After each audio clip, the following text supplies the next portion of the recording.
Hello, witches, Brothers Demdike here. Tonight we will be doing our seance to contact the Gary witches. So we have everything set up here. We have a Ouija board. We have our K2 EMF meter. And I created this specially for tonight. It is a pendulum hanging in this in this glass case. So no wind or anything can affect it, but it's hanging in there. So we're going to try to see if the spirits can move it.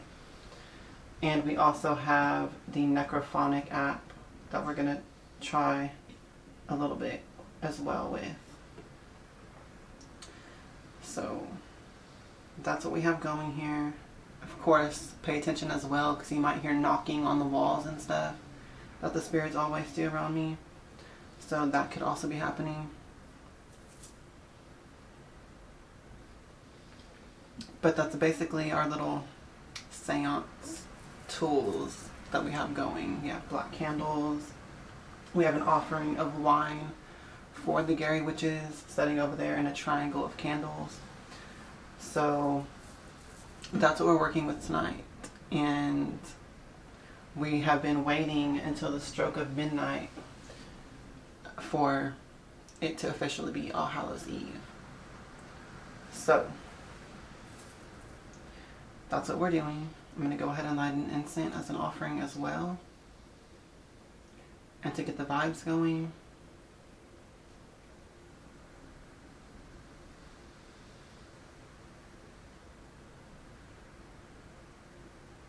We offer this incense to the spirits that will come forth tonight.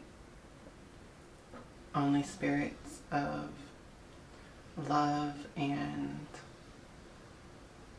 who mean us no harm may come forward in this seance. And only spirits who wish to communicate and impart a message or some wisdom will be welcome here as well during this.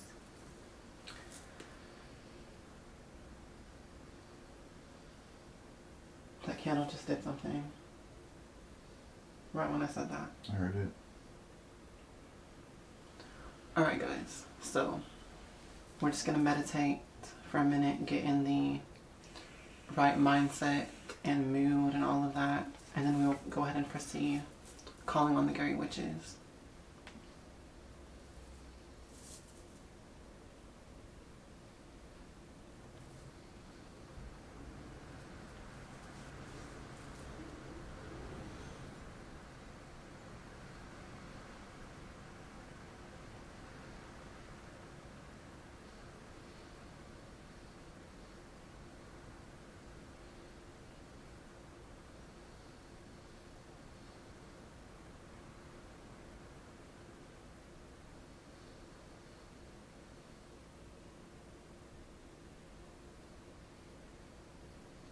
I feel ready.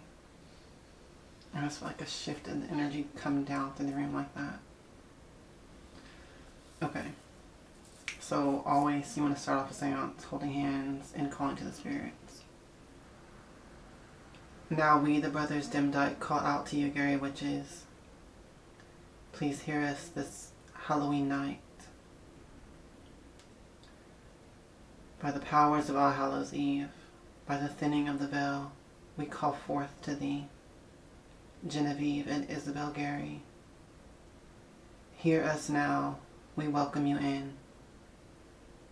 Come forward and communicate to us through these tools we have laid before us, and by any other means which you can and which you will. We welcome you in love and in peace. And we hope that you will come in the same. Thank you, and so mote it be. So mote it be. Okay, so I'm going to go ahead and turn on the K2 EMF meter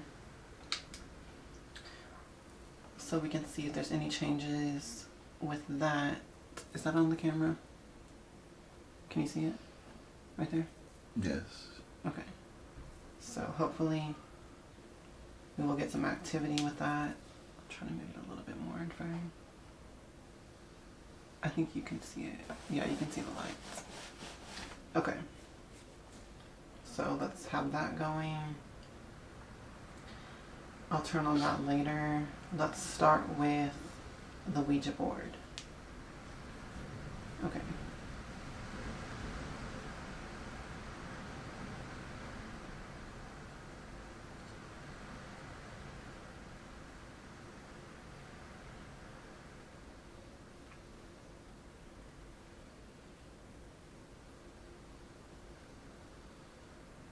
Is there a spirit here? Please communicate to us through this board.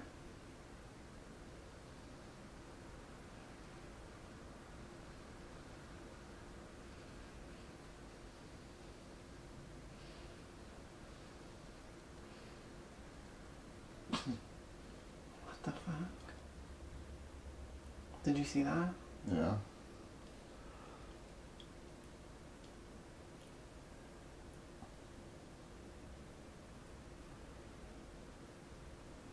I'm going to take that as it went to yes, since it stopped right there. Huh. Is this the spirit of Isabel?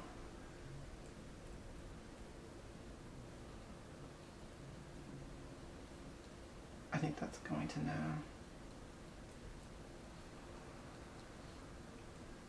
Whoa. Dude, I'm barely even... I know, this is crazy. I can kind of see it sliding underneath your fingers. I'm barely even touching it. That's weird. Okay, so it's not Isabel. Is this Genevieve?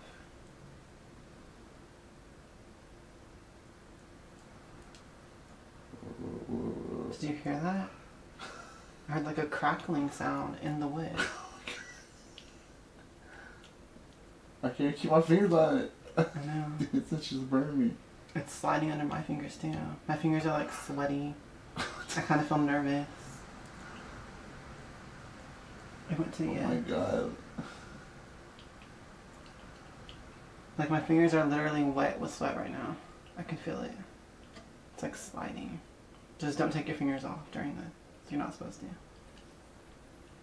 Okay, so Genevieve is here.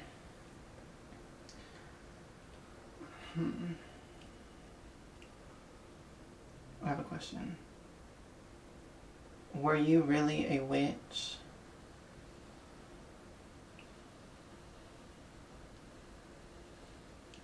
Whoa.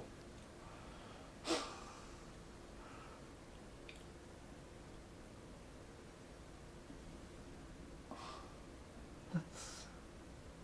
Why? What the heck? Oh my god. It's hard to keep my fingers on it. I know, me too. I can feel it sliding under my fingers. E. I think she's spelling yes. Oh yeah, she's definitely spelling yes. Whoa. Okay, now she went to yes. Wow. So she was really a witch. Alright.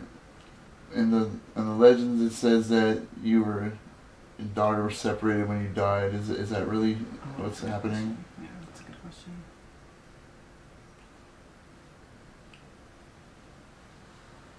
Whoa. That is crazy, man. Her energy feels so strong. It's sliding so much around, our fingers are almost touching now. We're both shaking. Do you see that? Yeah. She went to the Y again. I'm assuming she's saying, don't take your fingers off. Did you see that? That just spiked. I just saw it. Okay. So she said, she put on Y, so I'm assuming she means yes. She's really kept separate from her daughter. Damn, that sucks. Has there ever been a point where you have seen Isabel in the spirit realm, or while y'all have both been spirits?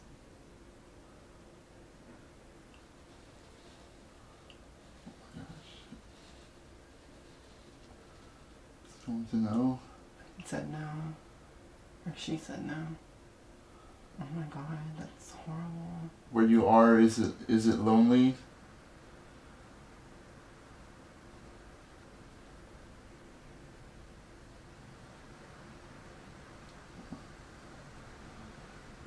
Shoot. No. You can't figure something. D.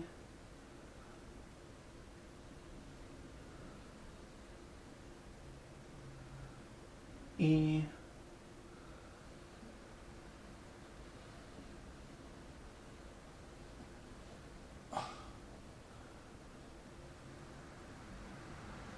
A. She's spelling dead or dead?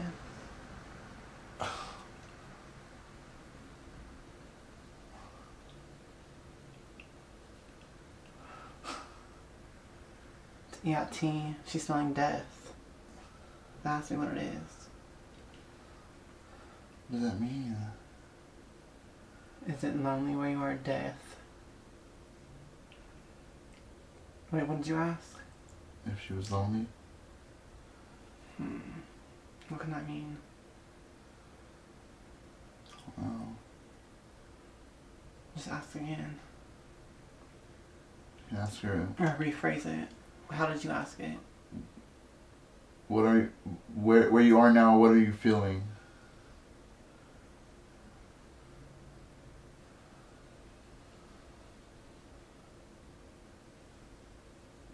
S. What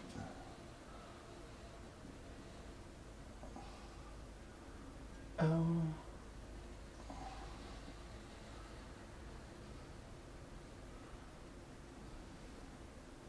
R.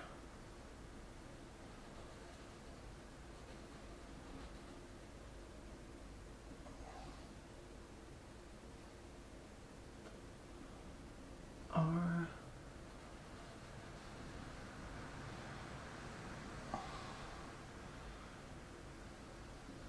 Y. Sorry. Sorry. I guess she feels sorry.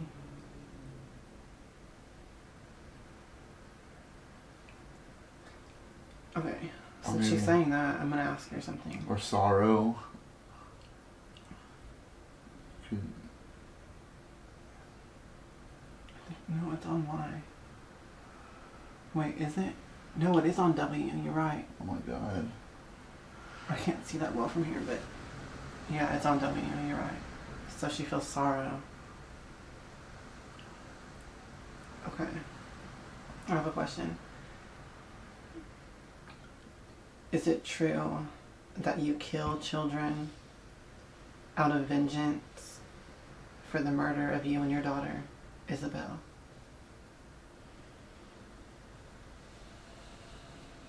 Oh my gosh.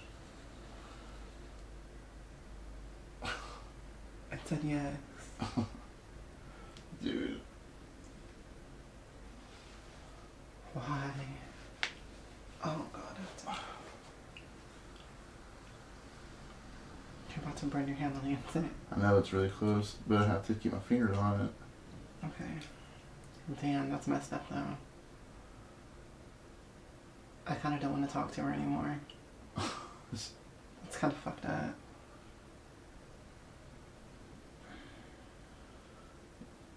If you were reunited with your daughter, would you stop killing children out of vengeance?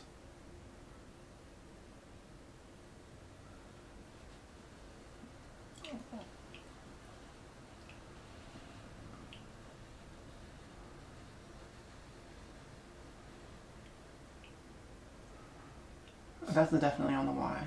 Yeah. That time. She doesn't spell yes. Yeah. So you pretty much take that's just gonna say yes right there.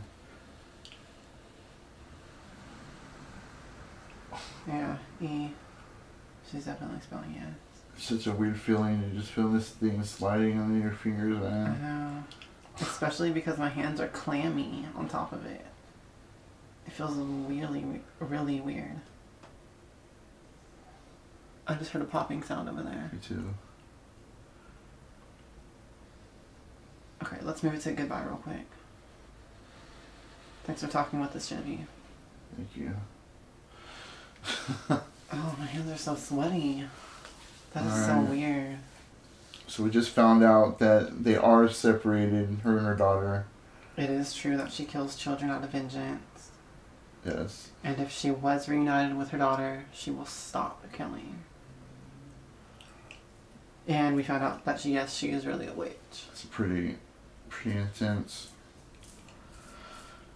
By the way, this is only my second time in my adult life ever using a Ouija board. Yeah, me too. So this is like super The first time was when we did it in the woods over there. creepy, but also exciting at the same time. So that's probably why I'm like so nervous and shaky and sweaty and shit. It's a different feeling. Yeah. Feels really weird. Gotta like take a minute after that.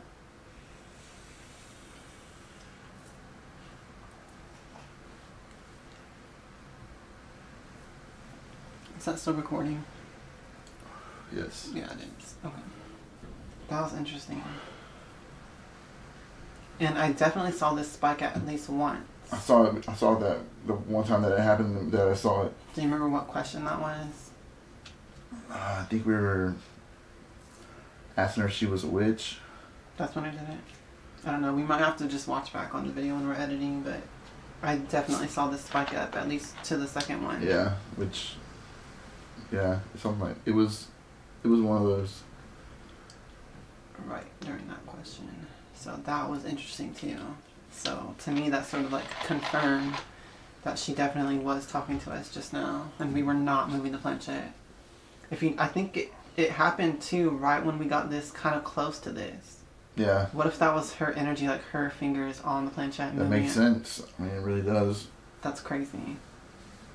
Because that's where the energy would be at. Yeah, definitely. Okay. Damn, that was intense. Okay. Do you want to... And reach out maybe to that Helen. That girl's... Something about her story did make me want to reach out to her too. It was pretty... It was... Just knowing how she was like beat in a definitely abuse. Curiosity piquing. I just heard another pop right there. Yeah. Definitely heard it too. It kind of sounds like it's coming from my closet. That's where it sounded like, from the door area. That's weird. But yeah, reading Helen's story. By the way, if you don't know what we're talking about here, watch my previous video on the Witches of San Marcos, a local legend. That tells the entire backstory of the spirits we're trying to talk with here. But the story of Helen definitely stuck with me. Like, just knowing that she was abused, her father was a drunk. I guess her mother just wasn't in the picture from the story. So it seems like she really lived like a really hard life. And then knowing that Isabel came to her as like a comforting spirit. Yeah. Is just like, I think really cool. And she also saw Genevieve like more in like a ghastly, scary form. Yes. And that reminds me too, the story that happened on Thompson Island, the Thompson Island Terror, where the house burned down and the 7 Confederate soldiers said that they came upon a ghastly woman looking on at the burning house in approval, and that she just vanished into the mist that morning. I'm starting to wonder if, like, does Genevieve appear like in a terrifying form comparatively to Isabel? That wouldn't make sense with the mythology. Maybe so, because it seems like their psychology is a little bit.